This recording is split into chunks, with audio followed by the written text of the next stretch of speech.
प्रबंध की तकनीकों में तीसरी तकनीक का नाम है व्यूहात्मक प्रबंध। ये जो व्यूहात्मक प्रबंध है, ये तकनीक क्या कहना चाहती है? तो संगठन के जो उद्देश्य होते हैं, उस संगठन के उद्देश्य की प्राप्ति हेतु आंतरिक और बाह्य जो घटक होते हैं वातावरण के, उन घटकों को ध्यान में रखते हुए विभिन्न क्रियाओं के स्वरूपों का निर्धारण करना, ये व्यूहात्मक कहलाती है। बाहरी और आंतरिक घटकों को ध्यान में रखते हुए और जो जो क्रिया हमको करनी है, उन क्रियाओं के स्वरूप का निर्धारण करना ही व्यूहात्मक है, जिससे कि हम अपने निर्धारित जो उद्देश्य है, उन उद्देश्यों की प्राप्ति कर सकें। एक विद्वान है जिनका नाम है स्टोनर एवं फ्रीमैन। इनके मतानुसार व्यूहात्मक प्रबंध क्या है? तो इन्होंने कहा है कि व्यूहात्मक प्रबंध की एक ऐसी प्रक्रिया है, व्यूहात्मक जो प्रबंध की एक ऐसी प्रक्रिया है जो एक संगठन को व्यूहात्मक नियोजन एवं उन योजनाओं पर कार्यवाही करने हेतु बाध्य करती है। एक योजना का निर्माण, व्यूहात्मक क्या है? एक तरह से दीर्घकालीन योजनाओं का निर्माण है, और उस योजना का निर्माण करने के बाद उस पर कार्यवाही करना, उसकी क्रियान्वित करना, उसको लागू करना, और जहाँ जहाँ मूल्यांकन की आवश्यकता होती है, अनुवर्तन की आवश्यकता होती है, वहाँ मूल्यांकन करना और सुधारात्मक कदम उठाना। तो ऐसा एक स्टोनर एवं फ्रीमैन ने एक परिभाषा दी है। इसके अलावा भी बहुत सारी परिभाषाएं अलग अलग विद्वानों ने दी है। उन परिभाषाओं को निष्कर्ष के रूप में, हम अर्थ के रूप में क्या बताएंगे? तो संगठन के उद्देश्य का निर्धारण करो। व्यूहात्मक प्रबंध क्या है? संगठन के उद्देश्य का निर्धारण करना। अलग अलग प्रकार की दीर्घकालीन जो योजनाएं बनाते हैं, उसको ही हम क्या कहते हैं? व्यूहात्मकों का निर्माण करना। कि व्यूहात्मक भविष्य में हमको क्या करना है? वातावरण का विश्लेषण करने के बाद आंतरिक और बाह्य घटक जो वातावरण के होते हैं, उनका विश्लेषण करने के बाद हम उद्देश्य का निर्धारण करते हैं, और फिर हम व्यूहात्मकों का निर्माण करते हैं कि हमको क्या करना है, कैसे करना है, किस प्रकार की परिस्थितियां पैदा होगी भविष्य में, और उन परिस्थितियों का सामना करने के लिए हमको किस प्रकार से व्यूहात्मक बनानी है। तो व्यूहात्मकों का निर्माण करना, फिर उसको लागू करना मतलब उसको क्रियान्वित करना, एवं क्रियान्वित करने की प्रबंधकीय प्रक्रिया से है। लागू करना एवं क्रियान्वित करने की प्रबंधकीय प्रक्रिया से है। प्रबंधकीय प्रक्रिया का मतलब कि ये प्रक्रिया किसके द्वारा अपनाई जाती है? प्रबंधकों के द्वारा, उच्च स्तरीय प्रबंधकों के द्वारा। और इसको प्रक्रिया क्यों कहते हैं? क्योंकि स्टेप बाय स्टेप, कदम दर कदम हमको एक निश्चित कार्य करना पड़ता है। व्यूहात्मक का निर्माण, जैसे उद्देश्य का निर्धारण करना, व्यूहात्मक का निर्माण करना, उसको लागू करना, उसकी क्रियान्विति करना, और आगे जाकर क्या करते हैं? समय अंतराल से उनसे संबंधित उपयुक्त सुधारात्मक कदमों को उठाना। जहाँ जहाँ मूल्यांकन की आवश्यकता होती है, वहाँ मूल्यांकन करते हुए और सुधारात्मक कमी पेशी को दूर करते हुए सुधारात्मक कदम उठाना। तो एक पूरी क्या है? प्रक्रिया है, व्यवस्थित प्रक्रिया है, और प्रबंधकों के द्वारा की जाने वाली प्रक्रिया है। ऐसा एक अर्थ के रूप में हम व्यूहात्मक प्रबंध को समझ सकते हैं। अभी हम व्यूहात्मक प्रबंध की अलग अलग विशेषताओं के बारे में बात कर रहे हैं। 8 प्रकार की अलग अलग विशेषताएं हैं। उनमें से पहली विशेषता है औपचारिक प्रबंधकीय प्रक्रिया है। अब व्यूहात्मक प्रबंध को औपचारिक प्रबंधकीय प्रक्रिया क्यों कहते हैं?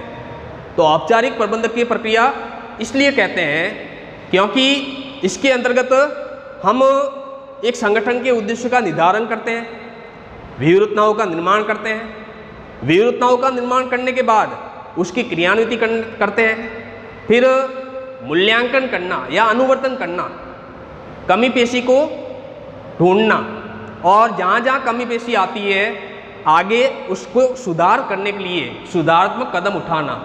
तो ऐसी एक कैसी प्रक्रिया है? औपचारिक प्रबंधकीय प्रक्रिया। औपचारिक का मतलब है कदम दर कदम कार्य करना, पहले ये करना, उसके बाद ये करना, उसके बाद ये करना। इस प्रकार से इसको हम औपचारिक प्रबंधकीय प्रक्रिया कहते हैं। दूसरा बिंदु है प्रबंधकों की प्रतिबद्धता। ये बिंदु क्या कहना चाहता है? प्रबंधकों की प्रतिबद्धता। तो प्रबंधकों की प्रतिबद्धता से आशय ये है कि जिसके अंतर्गत हम कुछ निश्चित व्यूहात्मकों का निर्माण जो करते हैं उन निश्चित विरूपताओं को अपनाएंगे और निश्चित विरूपताओं को अपनाने के बाद और उसके लिए हम संसाधन उपलब्ध करेंगे, मतलब विरूपताओं को अपनाना और उसके लिए संसाधन उपलब्ध कराना। हम प्रतिबद्ध रहेंगे कि जो जो विरूपता है, जो जो हमने विरूपता का निर्माण किया है, उसके लिए जिन जिन संसाधनों की हमको आवश्यकता पड़ेगी उन संसाधनों को हम अपने संगठन के अंदर उसको लाने का प्रयत्न करेंगे और जिससे कि हम अपने उद्देश्य को पूरा कर सकें। तो इस प्रकार से प्रबंधकों की प्रतिबद्धता को दर्शाती विरूपतात्मक प्रबंध। तीसरा बिंदु है व्यवस्थित प्रक्रिया है। व्यवस्थित प्रक्रिया का मतलब क्या होता है कि एक निश्चित तरीके से एक निश्चित और जैसे कि हम क्या करते हैं कि उद्देश्य का निर्धारण करते हैं। पहले पूर्व निर्धारित उद्देश्य की प्राप्ति के लिए हम क्या करते हैं और तर्क संगत और क्रमबद्ध तरीके से और कदम उठाना, अलग अलग कदमों का उपयोग करना, चरणबद्ध तरीके से उसको लागू करना। जैसे कि सबसे पहले हम वातावरण का विश्लेषण करते हैं। वातावरण का विश्लेषण करने के बाद हम और अलग अलग प्रकार के उद्देश्य का निर्धारण करते हैं, दीर्घकालीन उद्देश्य का निर्धारण करते हैं। उसके बाद और विरूपता का हम क्या करते हैं, निर्माण करते हैं। विरूपता का निर्माण करने के बाद उसकी क्रियान्विति करना, उसका मूल्यांकन करना, उसका अनुवर्तन करना, सुधारात्मक कदम उठाना, ये पूरी एक क्या है, व्यवस्थित प्रक्रिया है। इसलिए और विरूपतात्मक प्रबंध को हम क्या कहते हैं, व्यवस्थित प्रक्रिया। अगला बिंदु है उच्च स्तरीय प्रबंध। ये जो विरूपतात्मक प्रबंध का जो कार्य है वो कंपनी के अंदर काम करने वाले, संगठन के अंदर काम करने वाले जो उच्च स्तर के जो प्रबंधक होते हैं उनके द्वारा विरूपतात्मक प्रबंध का निर्माण किया जाता है, उसका विकास किया जाता है। मतलब कि उच्च स्तरीय प्रबंध जो होते हैं वही विरूपताओं का निर्माण करते हैं, वही उद्देश्य का निर्माण करते हैं, वही परिचालन प्रबंध करते हैं और वही प्रशासनिक प्रबंध का विकास करते हैं। इसलिए इसको हम क्या कहते हैं, उच्च स्तरीय प्रबंध के द्वारा की जाने वाली ये प्रक्रिया है। अगला बिंदु है, पांचवा जो बिंदु है, साध्य एवं साधन। ये बिंदु क्या कहना चाहता है, साध्य एवं साधन। तो विरूपतात्मक प्रबंध का संबंध साध्य एवं साधन दोनों से है,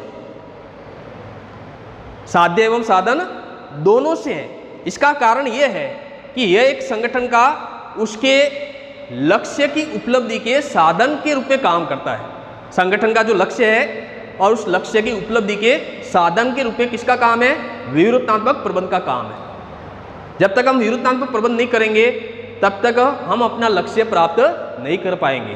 तो लक्ष्य की प्राप्ति के लिए साधन के रूप में काम करता है विरूपतात्मक प्रबंध। और उस साधन के रूप में उसके साथ वातावरण के साथ उसको क्या करना है, संबंध स्थापित करना। आंतरिक और बाह्य घटकों के साथ क्या करना है, संबंध स्थापित करना है। आंतरिक और बाह्य घटकों के साथ संबंध स्थापित करते हुए विरूपता का निर्माण करना, जिससे कि हम अपने लक्ष्य की प्राप्ति कर सकें। इसलिए इसको हम साध्य एवं साधन भी कहते हैं। अगला पॉइंट है निर्देशात्मक नियोजन। विरूपतात्मक प्रबंध को निर्देशात्मक नियोजन क्यों कहा जाता है? तो निर्देशात्मक नियोजन का मतलब है कि जो हमारे दीर्घकालीन जो उद्देश्य है उन उद्देश्यों को ध्यान में रखते हुए संगठन के प्रयासों को एक निश्चित दिशा, मतलब कि एक निश्चित दिशा प्रेरित करने वाला निर्देशात्मक नियोजन है। किस दिशा में जाना है, किस मार्ग की तरफ जाना है, तो दिशा दिखाने का काम करता है विरूपतात्मक प्रबंध, जिससे कि हम अपने लक्ष्य की प्राप्ति कर सकें। मतलब कि अगर हमको लक्ष्य की प्राप्ति करनी है, उद्देश्य की प्राप्ति करनी है, तो इसके लिए मार्गदर्शन देने का काम करता है विरूपतात्मक प्रबंध। क्योंकि विरूपतात्मक प्रबंध के अंतर्गत नीतियों का निर्माण होता है, अल्पकालीन और दीर्घकालीन जो उद्देश्य की स्थापना की जाती है और उसके बाद विरूपता का निर्धारण किया जाता है, जिससे कि हम अपने संगठन को प्राप्त कर सकें। तो इस प्रकार से हम कह सकते हैं कि विरूपतात्मक प्रबंध क्या है, निर्देशात्मक नियोजन है। अगला बिंदु है गतिशील प्रक्रिया। इसको हम गतिशील प्रक्रिया क्यों कहते हैं? क्योंकि संगठन जो होता है वो विभिन्न जो क्षेत्र होते हैं उन क्षेत्रों में बदलती हुई परिस्थितियों के अनुसार, बदलते हुए वातावरण के अनुसार और हमको व्यावसायिक उद्देश्यों का निर्माण करना पड़ता है, नीतियों का निर्माण करना पड़ता है, निर्णय करना पड़ता है, मूल्यांकन करना पड़ता है, मतलब कि इसमें बदलाव भी करना पड़ता है। अगर वातावरण बदलेगा, परिस्थिति बदलेगी, तो हमको नीति भी बदलनी पड़ेगी, हमको उद्देश्य भी बदलने पड़ेंगे, हमको और विरुद्धता भी बदलनी पड़ेगी, हमको मूल्यांकन करने का तरीका भी बदलना पड़ेगा। इसी तरह इसकी जो आवश्यकता है, ये संगठन के साथ विभिन्न जो हित समूह होते हैं तथा विभिन्न जो संगठन के हित होते हैं, उसके कारण भी इसकी आवश्यकता पड़ती है, बदलाव की आवश्यकता पड़ती है। संगठन का हित भी है, अगर हम बदलाव नहीं करेंगे तो संगठन का हित होगा, संगठन से जुड़े हुए जितने भी समूह हैं उनका हित होगा। इसलिए हमको बदलते हुए परिवेश के अनुसार, बदलते हुए वातावरण के अनुसार अपने संगठन की नीतियों में, अपने संगठन की विरुद्धताओं में, अपने संगठन के उद्देश्यों में क्या करना पड़ेगा, बदलाव करना पड़ेगा। और अंतिम बिंदु है भविष्य उन्मुखी प्रक्रिया है। विरुद्धात्मक प्रबंध को भविष्य उन्मुखी प्रक्रिया कैसे कहा जाता है? तो ये जो प्रक्रिया है ये पूरी तरह से भावी घटनाओं, भावी अवसर, भावी जो चुनौतियां होती है, भावी जो खतरे होते हैं, उसका पूरी तरह से क्या करती है, अनुमान लगाती है। अगर हमको विरुद्धता बढ़ानी है तो हमको भविष्य में होने वाले जो जो घटक है, भविष्य में होने वाली जो जो घटनाएं हैं, उसका हमको क्या करना पड़ेगा, अनुमान लगाना पड़ेगा। और अनुमान लगाने के बाद उसके अनुसार हमको विरुद्धता का निर्माण करना पड़ेगा, जिससे कि हम उन समस्याओं का सामना कर सकें, उन अवसरों का लाभ उठा सकें और उसका हम अच्छी तरह से क्या कर सकें, क्रियान्वित कर सकें। एक विद्वान हुए हैं जिनका नाम है और पियर्स एवं रॉबिन्सन। इन्होंने कहा है कि जो प्रबंधक होते हैं उनके द्वारा अपने जो प्रतिस्पर्धी होते हैं, उन प्रतिस्पर्धियों से बचने के लिए, प्रतिस्पर्धी जो वातावरण होता है उससे बचने के लिए हमको अंतरक्रिया हेतु और इस प्रक्रिया को अपनाना पड़ता है। भविष्य में प्रतिस्पर्धा बढ़ेगी, भविष्य में किस प्रकार की प्रतिस्पर्धा रहेगी, उसको ध्यान में रखते हुए हमको अपनी विरुद्धता का निर्माण करना पड़ेगा। तो इस प्रकार से और विरुद्धात्मक प्रबंध की हमने विशेषताएं देखी है, अर्थ देखा है, परिभाषाएं देखी है। अभी हम विरुद्धात्मक प्रबंध का महत्व, इस बिंदु के ऊपर हम बात करने वाले हैं। विरुद्धात्मक प्रबंध का महत्व का पहला बिंदु है व्यवसाय का कुशल संचालन। अब व्यवसाय का कुशल संचालन कैसे संभव है? कुशल संचालन करने के लिए हमको क्या करना पड़ता है कि जो बदलता वातावरण है, उस बदलते वातावरण के अनुरूप अपनी योजनाएं बननी चाहिए, अपनी विरुद्धताएं बननी चाहिए। अगर उसके अनुरूप अपनी विरुद्धताएं बनेगी, अपनी योजनाएं बनेगी और उसकी क्रियान्विति होगी, तो प्रतिस्पर्धा का सामना करने में हमको अनुकूलता मिलेगी। क्योंकि व्यवसाय का कुशल संचालन का मतलब है कि प्रतिस्पर्धा का सामना भी हमारे द्वारा प्रभावी तरीके से होना चाहिए। आप जानते हैं कि कुशल संचालन के लिए और निरंतर हमको नवाचार करना पड़ता है, निरंतर हमको अवसर जो मिलते हैं उसका लाभ उठाना पड़ता है, निरंतर हमको जो चुनौतियां हमारे सामने आती है, जो खतरे हमारे सामने आते हैं, उसका सामना हमको करना पड़ता है, उस समस्याओं का समाधान हमको करना पड़ता है। तो विरुद्धात्मक प्रबंध एक तरह से भविष्य उन्मुखी प्रक्रिया है। भविष्य में आने वाले जो अवसर है, भविष्य में आने वाले जो खतरे हैं, उनका पहले से हमको पूर्वानुमान हो जाता है, तो उसका निराकरण भी हम पहले से कर लेते हैं, उसकी विरुद्धता पहले से बना लेते हैं। तो इस प्रकार से हम कह सकते हैं कि व्यवसाय का कुशल संचालन करने में विरुद्धात्मक प्रबंध की जो तकनीक है वो बहुत ही महत्वपूर्ण है। दूसरा बिंदु है उद्देश्य की स्पष्टता एवं प्रेरणा। आप जानते हैं कि संगठन के अंदर और काम करने वाले जो अधिकारी है, संगठन के अंदर काम करने वाले जो कर्मचारी है, उनको उद्देश्य स्पष्ट रूप से बता दिए जाते हैं। उद्देश्य दीर्घकालीन हो चाहे अल्पकालीन हो, ये उद्देश्य पहले से स्पष्ट है कि इस उद्देश्य की प्राप्ति के लिए हमको ये कार्य करने हैं। तो इससे क्या होगा कि कर्मचारी अधिकारी को प्रेरणा मिलेगी, कर्मचारी उस उद्देश्य की प्राप्ति के लिए कार्य करेंगे, और जब उद्देश्य प्राप्त होगा तो उनको हम मोटिवेट भी कर सकते हैं, उनको हम अभिप्रेरित कर सकते हैं, उनको हम प्रोत्साहन दे सकते हैं, आर्थिक सुरक्षा प्रदान कर सकते हैं, आर्थिक प्रोत्साहन दे सकते हैं, पुरस्कार दे सकते हैं। तो इससे क्या होता है कि स्पष्टता जब होती है उद्देश्य की, उद्देश्य पहले से तय होते हैं, तो उस उद्देश्य के अनुसार ही अधिकारी कर्मचारी काम करते हैं और उनको और बेहतर काम करने की उनको क्या मिलती है, प्रेरणा मिलती है। ऐसे कैसे? वातावरणीय चुनौतियों का सामना एवं अवसरों का लाभ।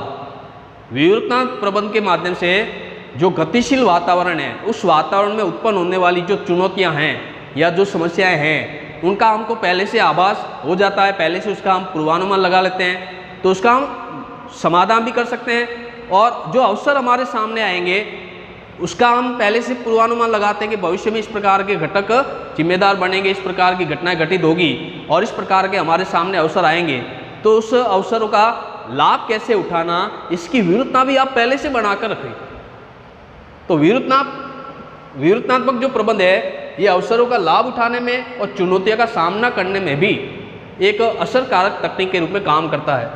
ऐसे कैसे? चौथा बिंदु है सर्वश्रेष्ठ निर्णयन में सहायता। तो सर्वश्रेष्ठ निर्णय का मतलब है कि एक ऐसा निर्णय लेने में, जैसे हम उद्देश्य तय करते हैं और उद्देश्य के आधार पर जब हम कार्यवाही करते हैं, नीतियों का निर्माण करते हैं, विवृतना का निर्माण करते हैं, तो हम उसके संदर्भ में क्या लेते हैं, निर्णय लेते हैं।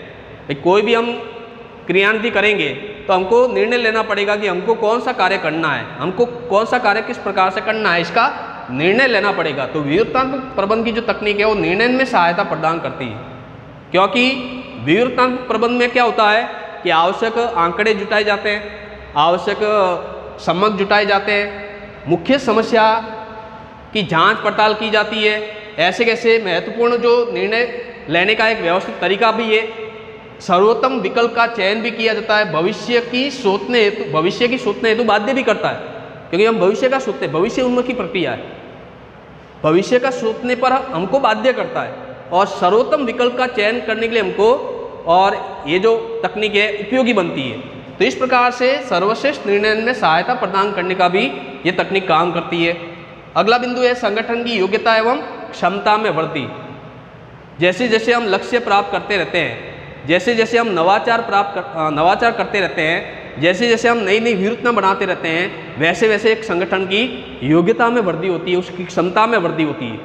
वातावरणीय चुनौतियों का सामना करने से हमारी क्षमता में वृद्धि होती है, प्रतिस्पर्धा का सामना करने से हमारी क्षमता में वृद्धि होती है, हम और बेहतर काम करने के लिए तैयार होते हैं। संगठन के अंदर काम करने वाले जितने भी अधिकारी कर्मचारी, उनकी भी योग्यता में वृद्धि होती है और संगठन जो एक निर्धारित उद्देश्य लेकर चल रहा है, उस उद्देश्य को प्राप्त करने में भी, निरंतर उद्देश्य में वृद्धि करने में भी ये तकनीक उपयोगी है।